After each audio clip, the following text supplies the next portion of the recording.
Around the end of 2008, we were editing this short, and while we were editing, Anthony came up with this story.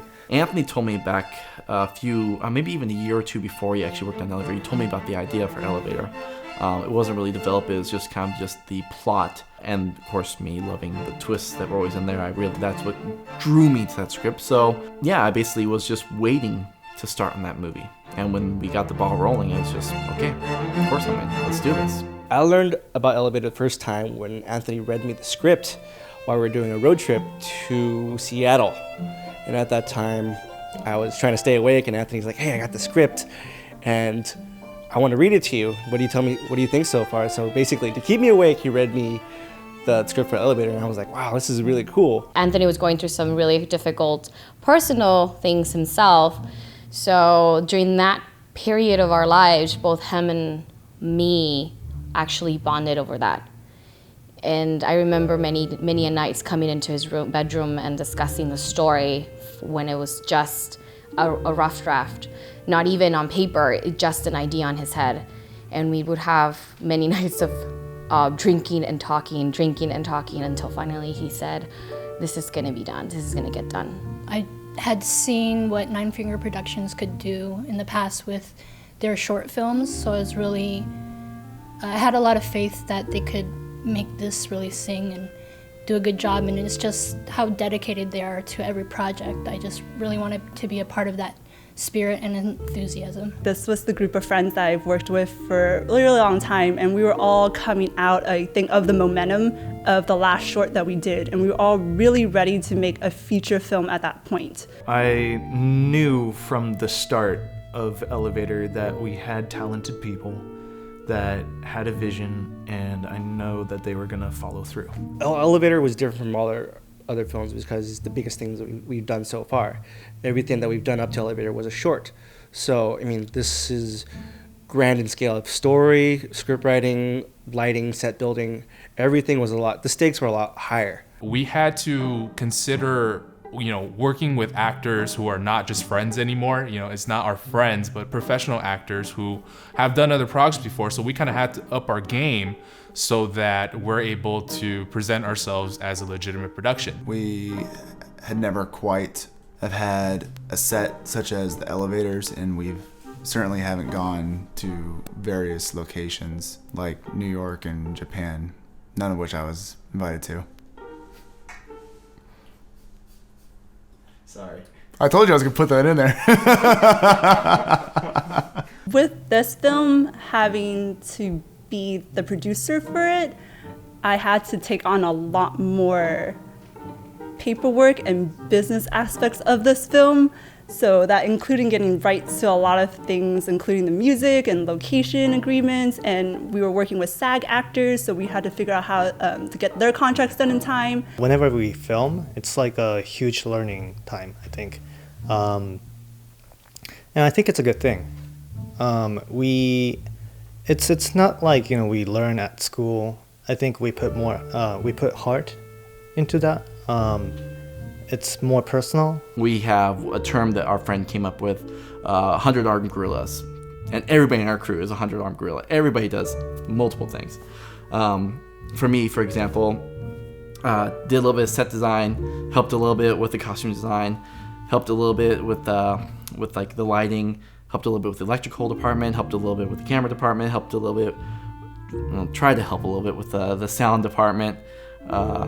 Helped in post. I mean, we did a little bit of everything. What's different with Nine Finger is that we're probably a lot smaller than what a lot of people think independent films are. We're really low budget, and we were mainly working around with a team of 20 people who half of them weren't there at the time, and of the half that were there, we're cycling through people who are getting sick during the shoots or are getting too tired or too exhausted, so we have to maybe at some points work with max 5 people at a time. We didn't have a lot of time management. There was a lot of things that we had to work around, and a shot that should have been done within an hour took 2 hours or 3. With this, there was a lot of preparation I think we could have done but didn't know what to do, so a lot of chaos just kind of happened, and we had to figure it out along the way. There's a saying where writers should never be on set, for the production. because writers would often conflict with directors, and I had 2 directors in this. And not only was I acting, but I wrote the thing. And we would often have disagreements. Elevator kind of broke up a lot of relationships, and it was very, very chaotic during the shooting, and a lot of people had problems with their own lives. And because of that, I think it caused a lot of stress on us. I think we all, at some point in our lives, were very frustrated with each other. Relationships shifted and changed. Some drifted, some didn't. But again, just like Elevator, the choices you make affect your life. It's true, time really does heal everything, and over time we actually learned a lot more about each other. We learned how to compromise and accept, each other and trust each other more.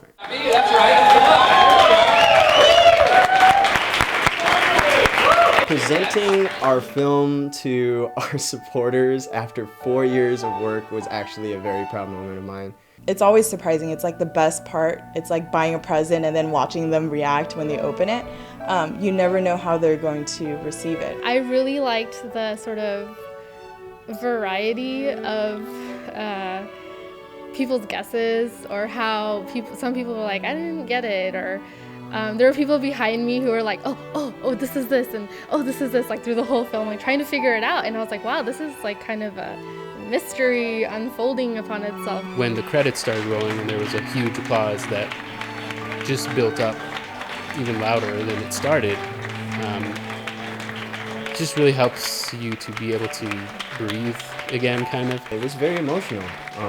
4 years in the making, and you have these people that had no idea what the movie was about come up to you and tell you they love it.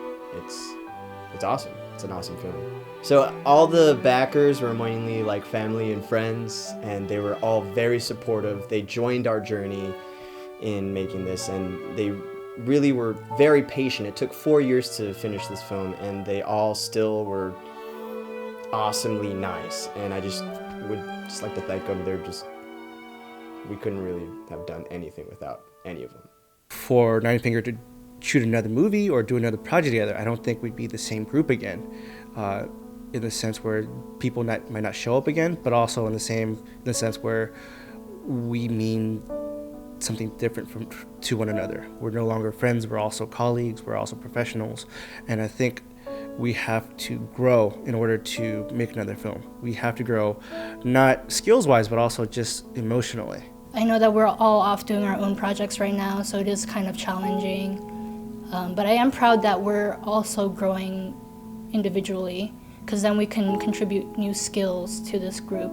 I definitely want to do another film. I definitely want to get paid this time, but but I definitely want to do another film.